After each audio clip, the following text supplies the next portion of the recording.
ईरानी media ने Khamenei की मौत की पुष्टि कर दी है। आखिरकार डोनाल्ड ट्रंप ने जो कहा था उस पर अब ईरान की ओर से भी बयान आने शुरू हो गए। ईरानी मीडिया ने पुष्टि कर दी है कि इजरायली हमले में खामनेई की मौत हो चुकी है। यूएस इजराइल के इस साझा बड़े ऑपरेशन में और इस खबर के बाद अब ईरान में 40 दिनों के शोक का ऐलान किया गया है।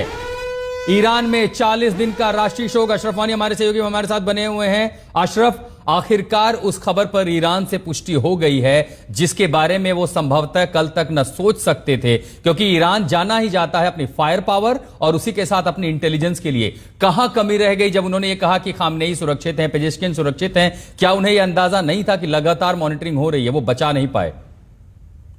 नहीं, बिल्कुल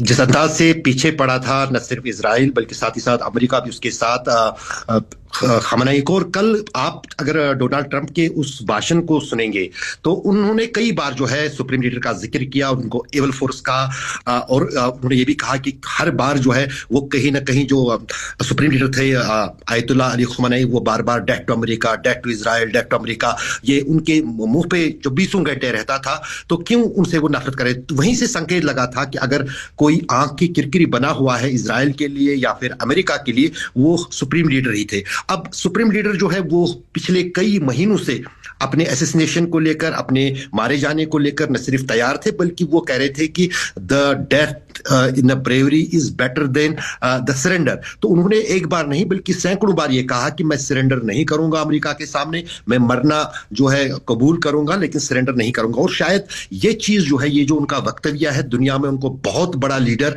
रुहुल्लाह खामनेई के बाद बनाने जा रहा है, खासतौर से मुस्लिम वर्ल्ड में और खासतौर से ईरान में। और उस बीच जो बड़ा सपना, वो तो हो सकता है कि वहां पर जाहिर है कि जब सुप्रीम लीडर मारे गए हैं उनकी जगह पर दूसरे किसी को आना है, लेकिन क्या आयतुल्लाह जो है अली खामनेई जो है उनके मारे जाने के बाद एक बार फिर बटी हुई ईरानी सोसाइटी एकजुट हो जाएगी?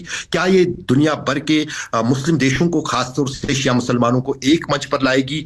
और क्या दोबारा जो है इजराइल और अमेरिका के खिलाफ जो पिछले 5 दशकों से एक विरोध चल रहा है, उस विरोध में तेजी आएगी? ये कुछ ऐसे सवाल है जिनके जवाब मिलने में अभी कुछ समय लगेगा। लेकिन एक सवाल का जवाब जो संभवतः शायद पूरी दुनिया जानना चाहेगी अशरफ, वो ये, खामनेई के मारे जाने के बाद, क्योंकि परमाणु कार्यक्रम पर उनका नियंत्रण, सैन्य पर उनका नियंत्रण और उसी के साथ पॉलिसी पर, अगर खामनेई मारे गए हैं, आगे आईआरजीसी क्या करेगी, क्या कदम उठाएगी? हमले कौन करेगा या नहीं करेगा, यह फैसला अब कौन लेगा? क्या माने यहां से ईरान की फायर पावर अब रुकने वाली है?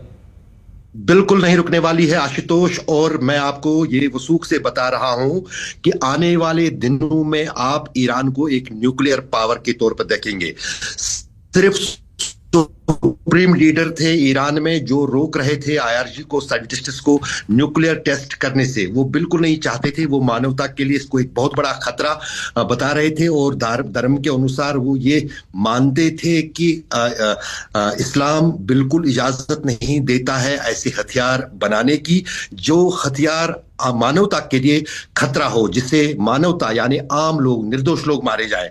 तो उन्होंने ही रोके रखा था, वरना ईरान में कई सालों से ये मांग चल रही थी सीनियर कमांडर्स की तरफ से कि उन्हें न्यूक्लियर टेस्ट करना चाहिए।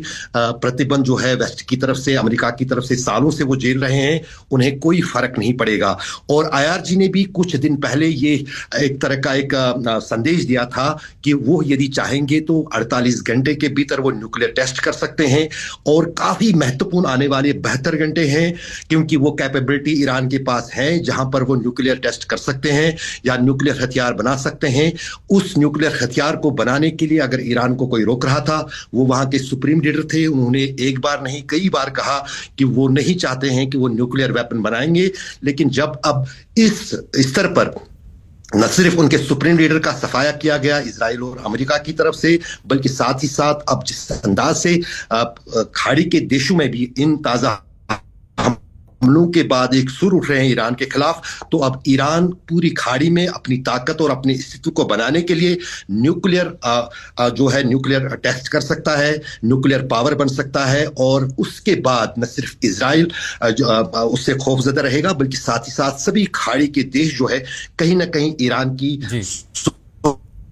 सुपरमेसी मानने पर मजबूर हो जाएंगे। और जिन ये खाड़ी बहुत देशों का जिक्र महत्वपूर्ण किया होने वाले अशरफ, वहां 48 पर भी घंटे हालात के दौरान तनावपूर्ण बने हुए, खासकर जिस तरह से एयरपोर्ट पर हमले हुए हैं, दुबई में हमले हुए हैं, पाम जुमेरा में हमले हुए हैं, अलबुर्ज पर हमला हुआ है, इसी के साथ साथ बहरीन, दुबई, कुवैत, कतार, इन जहां इलाकों पर हमले हुए हैं उनमें नुकसान एयरपोर्ट पर हुआ, और जिसके चलते जिसका सीधा खामियाजा उन लोगों को उठाना पड़ेगा जो यात्री हैं, जो मुसाफिर। अकेले 28 तारीख को 400 से ज्यादा फ्लाइट भारत की ओर आने वाली और भारत से जाने वाली फ्लाइटों पर असर पड़ा है। और इस समय मिडिल ईस्ट के हालात, खासकर अंतरराष्ट्रीय एयरपोर्ट पर कैसे हैं, अनिशा माथुर हमारी सहयोगी हमारे साथ जुड़ रहे हैं। अनिशा, दुबई में हमले, कुवैत में हमले, कतर में हमले, और इसी के साथ इन हमलों के बीच में इस समय जो पर्यटक हैं, इस समय वहां के जो लोग हैं, ट्रांजिट में जो यात्री, क्योंकि दुबई और खासकर अगर देखें तो सबसे बड़ा ट्रांजिट पॉइंट माना जाता है, क्या वहां पर किसी तरह की व्यवस्थाएं हो पाई हैं, वहां लोग निकले हैं, क्या कह रहे हैं वहां के लोग अभी?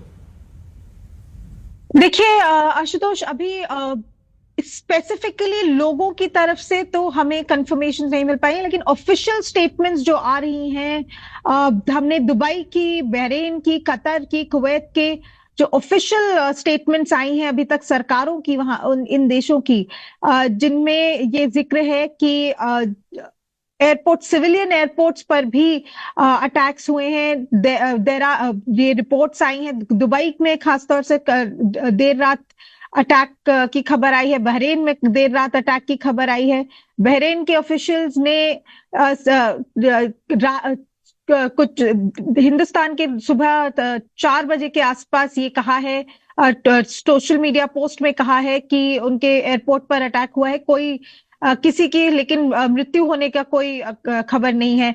अगर आप ये देखें, 137 ईरानियन बैलिस्टिक मिसाइल्स जो है वो ऑफिशियल स्टेटमेंट है यूएई की मिनिस्ट्री ऑफ डिफेंस की, कि 137 इरानियन बैलिस्टिक मिसाइल्स पहुंची, 132 डिस्ट्रॉय हुई, 5 समुद्र में गिरी, 209 ड्रोन आए। ठीक है निशा, आपको रोकना चाहेंगे तो बड़ी खबर